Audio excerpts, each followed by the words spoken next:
Hi, Deryn. Hi, Kate. How are you doing?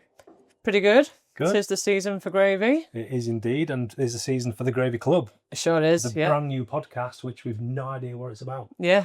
Well, I was hoping you might know and you'd tell me sometime today. No, well, I think we figure it out at the moment, but I think for now, given that we're both from creative backgrounds, I think there'll be an element of, at the very least, thinking out loud. Yeah, making a bit of a mess. Making a bit of a mess and maybe even learning something along the way. Yeah. Should be fun. So to help us do that, we are inviting guests, so don't worry, you're not just stuck with us for the You foreseeable. won't learn anything from us. No, absolutely not. That'll be a complete waste of time, so don't bother with that. Yeah. Yeah. But actually, maybe we will learn something because you've got a fun fact about gravy and Christmas, have you not? I have 73% of Scousers said that gravy was the most important part of a Christmas dinner. And when I read that, I kind of thought, well, I am from Liverpool and I don't agree with that. Really? For starters, it would be a roast potato for me. Roast potato. Could you go for something more beige? But when they're done well, Bit of goose fat. even just better than the meat on the plate. Really? Yeah. I could have a plate of roasties and be happy. Right. But it would be better with gravy on the top. Yeah. But I kind of thought, so would they actually have, technically, would they be happy with a plate of gravy? And just a spoon. Yeah. Yeah, or even just one of these. There should have been more follow-up questions after that. Definitely, because they could have branched into a whole new market there of just liquid Christmas dinners. What would you say is your favourite bit of a Christmas roast then? Definitely not a roast potato. That's kind of the afters, isn't it? That's the bit you leave till end because you rather fill up. I'm a meat guy. But for me, a Christmas dinner has to have, maybe I'm biased, but a Christmas dinner has to have a Yorkshire pudding. Yeah. That's how my mum's always done it. And yeah, it's not Christmas without Yorkshires. So that's probably my favourite thing. Get a lot of gravy in a Yorkshire. You can. It's like a little cup. Yeah, do you like when you go to Toby and you're like, I won't put solids in there. Yes. And use it as like a gravy receptacle. Yeah. So we've just finished our Christmas job for the year. And it's just gone live. And we was working with a real Santa.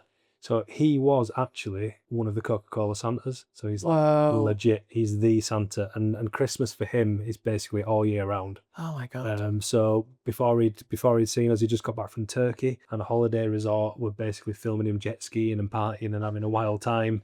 And then he's in the studio with us, and we're doing this thing for Pepto-Bismol where we basically had to have him simulate indigestion. I can imagine Santa having a lot of heartburn, to be honest. He were really good. Think of all those mince pies and cookies and milk. It's a terrible diet. Yeah. All year round. All year round. He's Santa 365, this guy. Hell. Yeah. I think we should put a disclaimer up here in case any kids are watching and going, what are you talking about? Because they think Santa's real. Yeah, Santa's totally real. Yeah. You got to learn the hard way. How did you find out Santa? The Gravy Club. How did you find out Santa was maybe questionably real? I do kind of remember it.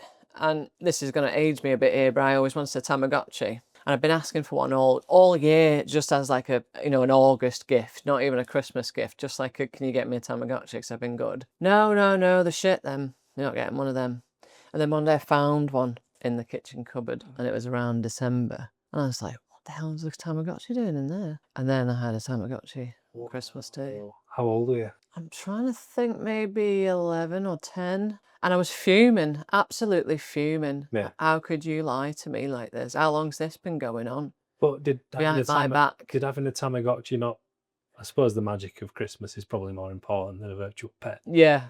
I found out from my sister, I think she leveled it at me to basically win an argument. I think it was like the final blow. I think we were disagreeing on something, and she's like, "Oh yeah, well Santa's not even real." And I'm like, "Yeah, she is." Oh. And I went and asked my mum, and I'm like, "Mum, is Santa real?" And she went, "No." I went, "What?" And she went, "Yeah, shit." Shit, like that. Yeah, the whole house of cards just falls straight down. You're like, I bet now, what are you going to tell me next? The tooth fairy's not even... Yeah, so you don't work that out straight away. It's just like, wait a minute, I'm now thinking maybe the tooth fairy might not be real. Yeah, the whole rug just... Poirot. Yeah. I'm there with the Argos catalogue then. I want this, I want this, I want this, and you're going to go and get it for me. I used to think that like Santa had Argos on speed dial. Yeah. That's how I told my parents what I wanted from Santa. So I'd have the Argos catalogue. And I remember... I never got it, but I was obsessed with it. And I'm obsessed with it. This is 30 some years later. There was a toy called Big Loader. Whoa. Yeah, the best advert you've ever seen. It was like a tree piece together, the track, and there's this little truck delivering balls. Oh. And there was like a Muppet and a truck going, Big Loader. Big loader, big loader works all day long. So I'll sing this big song. And that song has lived in my head from that advert. You never got it? 1994, that advert. Wow. I still can't get it out of my head. I and don't I still remember want Big Loader. You still want it as well? Yeah. I I might bet you could get it for like $3.99 somewhere. could But probably you're like, I still want it. find it in a charity shop or Yeah. something, but I don't think it'd be the same. It's like Christmas No. magic. Yeah. What about you? Was there any kind of toy that you craved? There was a Fine. few things, and I know now looking back that they were shit, and that's why I didn't get them. Right. It's just because the marketing was so good. Mm. So one of them was that weird thing that made slushy like ice, Mr. Ice or something. Was it a snowman? Yeah. With a drawer in its belly. Yeah. It just made ice, didn't it? That's Yeah. all it did. Yeah. Really, really wanted that. Yeah. And the Hungry Hippos, which I now have found is shit. Oh. But more than anything, it was that Stretch Armstrong. Yeah. The market Just pulling on it. It never stretched out. It's insane. And Stretch Armstrong was like a cultural icon as well. He'd pop up in films and stuff. Yeah. Oh, he wasn't just in the adverts. Yeah. I think he might have been Home Alone, maybe. One of them's got that. Stretch Armstrong. Yeah. Did anyone ever actually stretch him out completely where his arms were all just like spaghettied out? He's gone too far. Yeah. Well, I went the other way. I bit mine. You had one? I had it not for long. Yeah. I bit his arm, so I was curious. Wow. And then this huge kind of black bubble just grew out of his arm, and then by osmosis, all of his fillings were on the outside. I just had turned him inside out. I just had an empty Stretch arm, so it all escaped through a puncture wound in his arm.